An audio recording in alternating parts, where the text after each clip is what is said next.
So I wanted to make a video talking about some different things I've kind of been thinking about. I'm kind of congested. But something that I've been thinking about was this topic of constraints, and why they're important. So constraints being that you can't do things in an unlimited way because you have limitations. Um, I've heard it said, I think Jeff Bezos said it and other people, that constraints drive innovation. When you have limitations, you're forced to innovate. If you think of, I hear like different people that live in like really poor areas. I hear my mom talk about it when they were little and they're extremely poor and didn't have many things. The children are very imaginative. They're innovative and they can come up with new things. They can really use their imagination and they make toys out of like a little needle or like just some sticks that they find because they don't really have like objects or other things to do. And it's the same thing, like constraints force you to adapt, force you to innovate, you know. um, and like I've run into that in lifting where like, okay, if I'm gonna stay natural and I'm not gonna take any PEDs or steroids or SARMs or anything, and then if my body weight's not gonna change, then I have to have other ways that I can increase my lifts. So then that forces me to like find new ways to recover better, maybe try to eat a bit more, but then find ways to improve my form and approach the lift in new ways, find ways to decrease my range of motion, do different things to achieve my same goal within the constraints, within those like parameters of what you're given. um, and that's what it is, that's what constraints are. And it's the same thing, is that when you have money and you're starting as like a scrappy company and you don't have much to spend and you don't have a lot of money, at that point you're pretty constrained, you're pretty limited. But that's a good thing because that forces you to innovate and come up with ways to do things, you know. It's the same thing when I started like my small business. I didn't have like a lot of money. I couldn't afford to get like the really expensive softwares, and like, so I learned how to do it on the $30 a month like builder all software, where like it has like all website building um, and webinars and email marketing, everything all in one in that little thing. And I had to learn all to do all these technical things because I was constrained, because I was like scrappy and like had to figure it out. There's certain points where you should make expenses and you're like being stingy by not doing them, but otherwise, I just think constraints are like a beautiful thing. Um, the entrepreneur Carlos Slim talked about it, that it's like mathematics, where it's like a parametric equation where you have your parameters, you have like it's kind of like the parameters within where you're limited, and you want to come up with your solution and come up with like how you're attacking the problem within those parameters, you know. um, so that's an important thing, because when it's like that, then it kind of forces you to grow gradually, which that's what growth should be. Even if it's fast growth, like, I don't know, like, it should be gradual and progressive over time. It shouldn't be this one thing that's instant, you know, and it's rushed, because if it's rushed, it breaks. I'd seen that concept a lot in lifting, where like, yeah, if I try to grow too quickly, it breaks. If I try to scale too quickly, it's the same thing in ads. That if you try to scale too quickly, it works on a smaller budget, but suddenly it does not at a larger budget, you know, where you can make like a 3 or 4x profit when it's like a small budget, but when you go to a large budget, suddenly you're not even making like 1.5 times your spend, you know. And same thing with the lifting, is that I had to do it gradually, I had to scale gradually, where if I'm doing a 20 rep set each week, I do 155 for 20 one week, then 165 for 20 the next week, then 175 for 20. But if I go from 155 straight to like 185, I'll possibly get hurt. I might be able to finish it, but I might not, and it'll be really painful and difficult and tough to scale. So parameters and constraints are important because they force growth to be progressive and gradual over time, and that's what it really should be. You run little experiments, you test things, try things, and then you have different things that you can test. You test them and you see how it goes. You want to be kind of following a certain pace, sort of fast paced, sort of, but there's a pace to it. It can't go faster than that, you know. Um, if you go too fast, then it breaks and you run into different problems.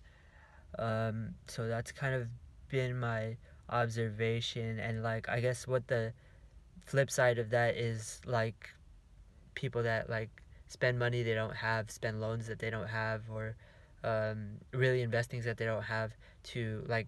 It's a common thing that when people do a business, suddenly they go and get I don't know, like back in the day it was like a telephone, an office, and all these other things that they like really don't need, you know, and that can lead to problems. But that's what happens when you just have a ton of wealth or unlimited resources when you don't need it, you know.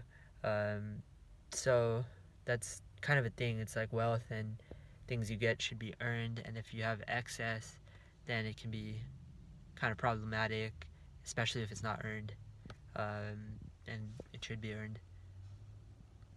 So that's kind of my thoughts on constraints and parameters and why they're important. I'm just kind of like brainstorming on this video, I guess. But yeah, when you're constrained, you're kind of forced to think outside the box, think within the limitations that you have. Um, Sometimes they're assumed limitations though, so sometimes you have to make sure that are those constraints real. Like, fuck, that's like true. Elon Musk would say that a lot. He'd be like, question your constraints because maybe they don't exist. So sometimes they're there, but sometimes you can find ways around them if you really need to solve your problem. And I like the physics approach too. If like you solve your problem in the simplest way that you can, if you can find simple ways to do it, then that's good. I think they say that with coding too. That if you can find a simpler way to do it, you try and do it. Um, so simple can be kind of good. But that being said, you question your constraints. Elon Musk was saying that like one of the biggest problems that they run into, and that's very common, is that engineers like finding ways to engineer around a problem that like shouldn't exist. Like there's this thing and it like shouldn't exist, you know, and like you find ways to work around it and engineer like the whole system and everything to operate based on it when like okay it shouldn't be there in the first place. And like the smartest thing to do isn't to find a way to make it work with that thing or to work around it and make it part of the system. The smartest way is to just cut it out. A lot of success and productivity is like saying no to things, is cutting things out.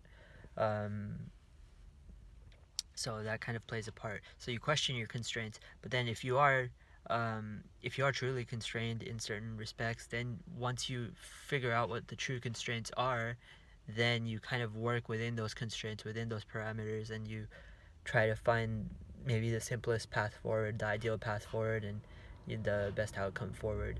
Um, and you kind of do that based on the parameters that you end up finding.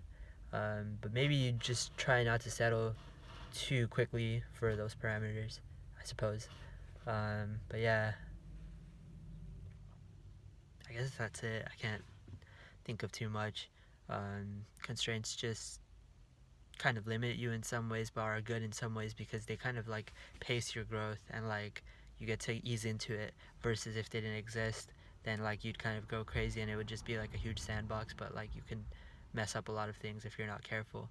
Um, the thing too is like when you're an entrepreneur or you suddenly have a lot of money or any of those things, it's like if the constraints don't exist, you have to kind of introduce them yourself.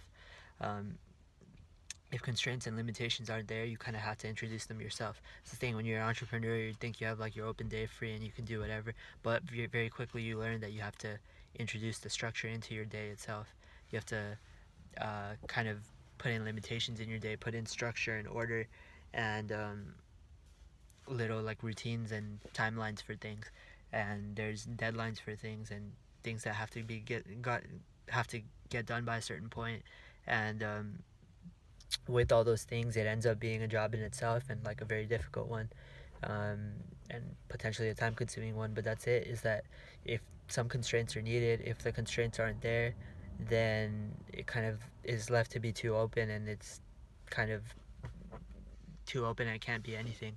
I really seen that with jazz and jazz music, where I would play the instrument. It's like when you do jazz, you have like a certain set of keys. It's like 12 bars or 16 bars of music, and the keys change. And when you have a key, it's like key of D, and where you see like the changes. There's the D, and then it goes to G, and then it goes to like something minor, like E minor, or E flat major, then B flat major, and then it's like changing like that. And then those key signatures are constraints, and then you kind of, the notes that sound pretty and that sound nice and in tune, that align, that sound right, are going to be within those key signatures, you know, within the right notes. But if you just have it be completely free, then it turns into like free jazz, and then it's kind of like dissonant, and it just sounds odd.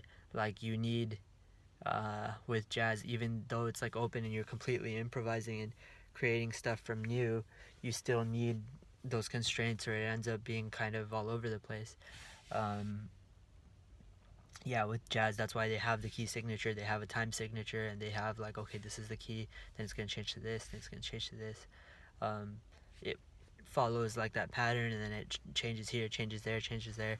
And when, because it does this, like there's some constraint to it versus not being there at all, and you have that kind of base level of rules.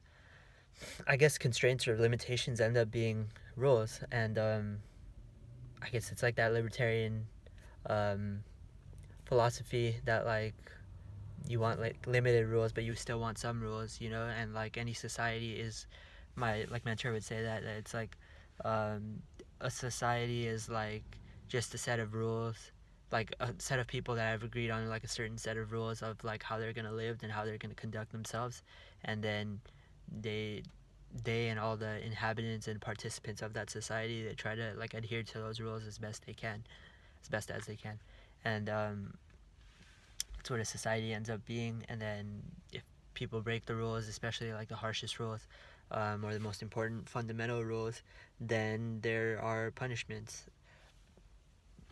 So that's kind of what it is, I guess. Like rules, limitations, and constraints are all maybe versions of the same thing.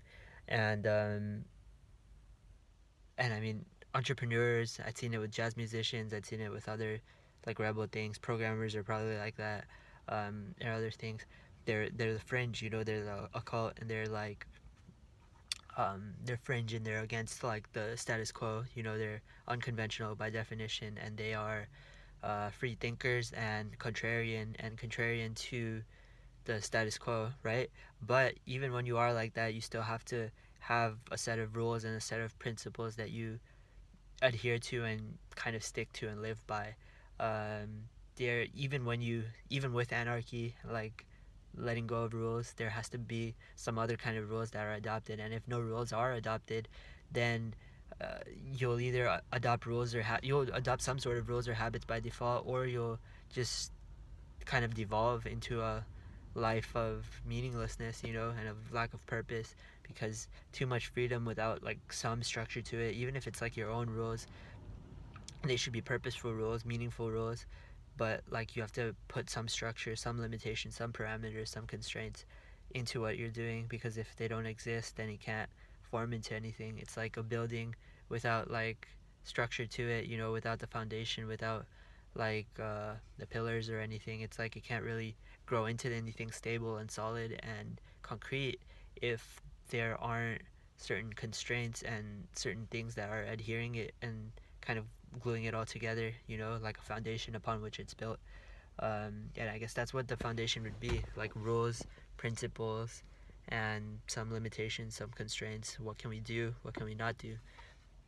I guess that's when a company is formed, it is kind of like a society in itself. And then there's like a mission, there's things they're trying to achieve, and they define their values, their mission, and like what they're trying to do, and like they define their rules and their constraints, their conditions, and then they build based on that, and kind of from that, you know, they build maybe vertically up from that towards what they're trying to achieve.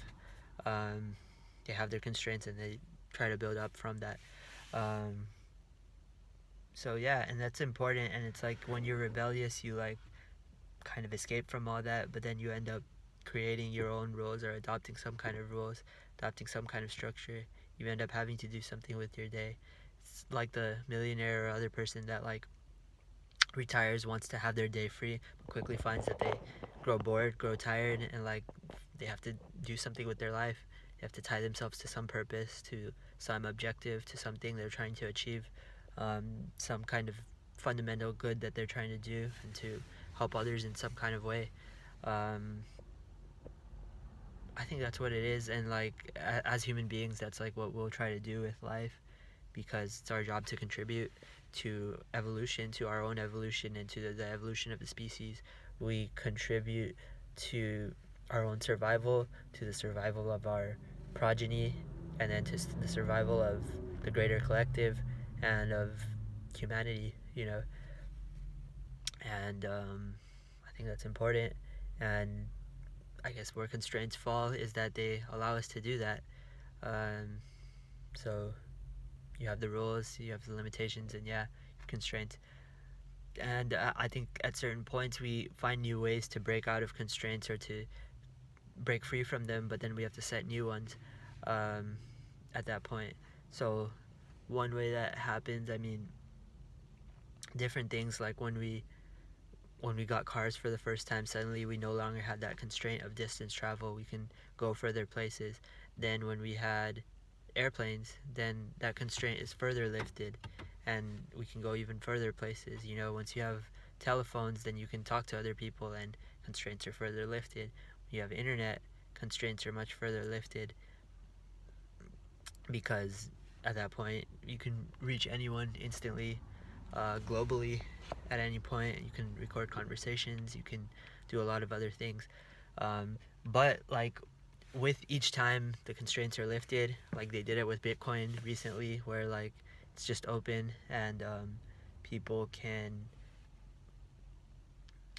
have this decentralized currency, and like suddenly they have to build rules into it and build limitations, build constraints into it. Suddenly they have to find a way to tax it, to have ways where people are not scammed out of their money, and find ways that it's legitimate and that people can make a good living, and then that like transactions are fair, that they're secure, that they go through, and that the system continues to be one that's like effective in the proper ways. You know, um, once constraints and rules are transcended, and like you find ways to escape them and break free from them, if that happens to society or the structure as a whole, then some sort of new rules and constraints have to be applied in some way.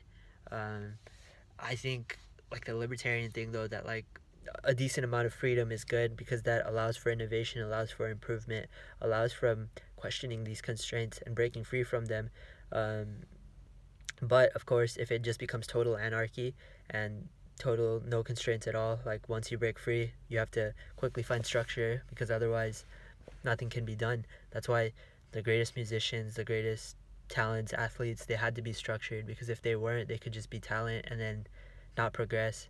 They could be a genius musician that just plays but doesn't have any structure to it. You know, they're just good, and that's when they go from good to great, is like when they introduce rules and structure to someone with talent, and then they introduce limitations, introduce some constraints, and then that person can then focus and like have it be in like a directed energy, their motion and what they're doing be directed towards a certain path, because they have the limitations introduced, and because it's like, okay, this is what we're working towards. That's probably what a goal is that it's like a certain point that we're working towards, and then that's like defined, and then you kind of have limitations and constraints that lead you towards that direction, towards that path. You know, if you're like on a GPS, you have a certain location that you're going to, then you have certain different ways you can go, but for the most part you're going towards that path and to that path, and then you do what it takes to get there. um,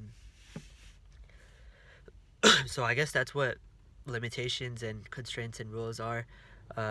Certain constraints are natural, and then certain are artificial, some are, but like different ones we either naturally end up transcending, or we figure out how to transcend, or like find other ways how to cross and break free of our limitations and our constraints. And this will happen to human beings at some point. We'll potentially merge with AI, will potentially live much longer lives, potentially be immortal, potentially all these other things. um, Constraints will kind of be transcended, and like you break free them and break past them. Um, but when that happens, I mean, I guess it tends to be that new rules are introduced, new limitations, then like new limits are found, and and it gives something else to work on. Because if there was no limitations, no constraints, then it would be a scary place. Then it would just be anarchy or nothing, you know. Um, I guess rules and limitations and constraints make life interesting. Um, it gives like a certain framework around which you can walk around, tread around, and like explore around, and you can find ways around it.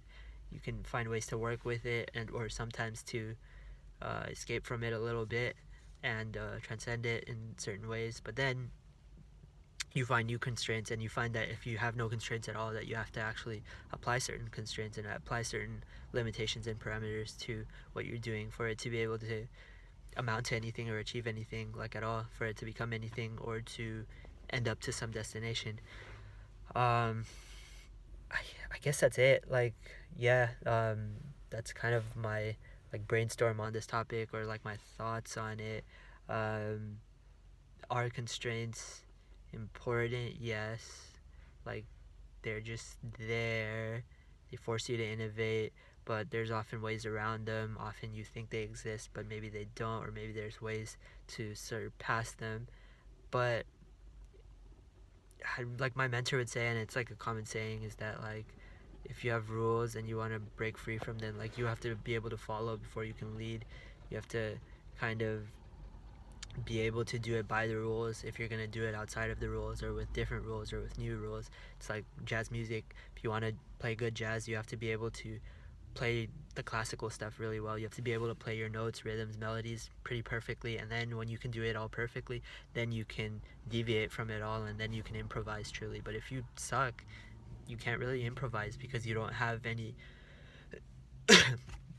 tenets, any foundations, any like foundational blueprints that you can take from and create something that's your own. You know, you can't create something because you don't have anything original to kind of go off of and like work off of.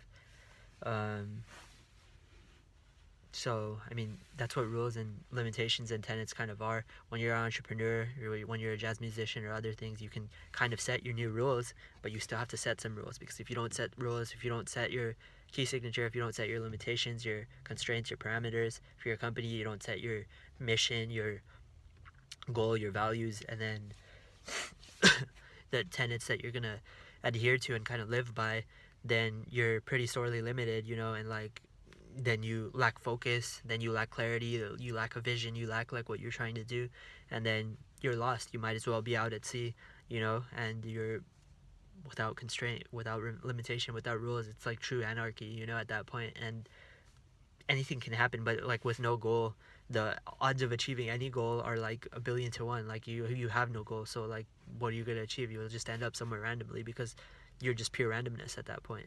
um, so I guess maybe that's what rules and constraints and limitations are, is like there's randomness, and then those rules help you towards like a certain goal. And maybe constraints and limitations help you to the point, to the degree that they help you towards a certain goal and achieve a certain goal, whatever that goal is. So maybe if you're like trying to be a doctor, trying to be an engineer, one of these things where like the path is written out, then it's a good thing to follow those paths. But if it's something where the path isn't fully fleshed out, then maybe you have to find what that path is, and then either follow a mentor's steps, or at some certain points follow your own steps, your own path to achieving that thing. But if you can figure out the constraints, figure out certain limitations and rules that you can set to achieve that thing, then it can potentially help you. um, so that's what it is. I don't think constraints and rules should always be rigid. Sometimes they have to adapt and change, and sometimes they have to be shifted, but they should always exist. Even if they change to something different, they should always be there, because then you can have like goal-oriented behavior and like try to achieve something, um, because the constraints are there. If they like didn't exist, well then maybe you couldn't achieve a certain end, because those limitations are not there. Those correct limitations are not there to drive you to that end. I guess that's it. I can I don't know, just thinking about this topic. Yeah, they're important, and you want to know what they are and figure out what they are. They might be there, and if you can't really, if you know what they are, then you can kind of work with them better. And sometimes they don't. You think they're there, but they're not. So I don't know. Just know your constraints, know your rules, and then question your constraints. I guess, as Elon Musk says, because maybe they're there, but maybe you can work around them or work past them or introduce new constraints and new variables and stuff and new limitations, new rules. Rules allow us to achieve a goal, achieve what we're trying to build. They lay out like a foundation for what we're trying to erect and build up, you know. Um, and if you don't have that, then you can't build it. Um, so they're needed, because without that, there's no goal that can be achieved. If the constraints aren't there, the limitations aren't there, you can't achieve a goal or build the thing that you're trying to build. So I guess that's it. It's kind of my thoughts on the topic. This is like a stupid long video, but yeah, hope that's kind of useful if anyone watches this. But yeah,